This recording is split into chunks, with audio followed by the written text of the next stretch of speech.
আসসালামু আলাইকুম ওয়া রাহমাতুল্লাহি ওয়া বারাকাতুহু। সুপ্রিয় দেশবাসী, আজ 25শে এপ্রিল শুক্রবার।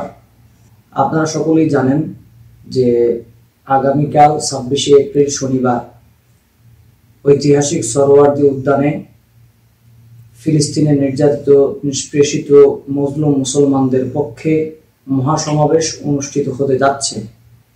সকল বাধাকে অতিক্রম করে সকল প্রপাগান্ডার জবাব দেওয়ার জন্য আপনারা শান্তিপূর্ণভাবে আপনারা সবাই সকাল 9:30টার মধ্যে ঐতিহাসিক সোহরাওয়ার্দী উদ্যানে আপনারা সবাই উপস্থিত হবেন ইনশাআল্লাহ। আর যদি কেউ বাধা দেওয়ার চেষ্টা করে আপনারা তাদের কথায় প্রলুব্ধ হবেন না এবং তাদের কথা কর্ণপাত করবেন না। বিশেষ করে কে নেতৃত্ব দিবে, কোন ব্যানারে হবে, সেটি আমাদের মুখ্য বিষয় নয়। আমাদের মুখ্য বিষয় হচ্ছে আমরা ফিলিস্তিনের মুসলিম মুসলমানদের পক্ষে নিজেদের অবস্থানকে জানান দেওয়ার জন্য আমরা রাজধানীতে উপস্থিত হব। এটা আমাদের ইমানি কর্তব্য এবং দায়িত্ব।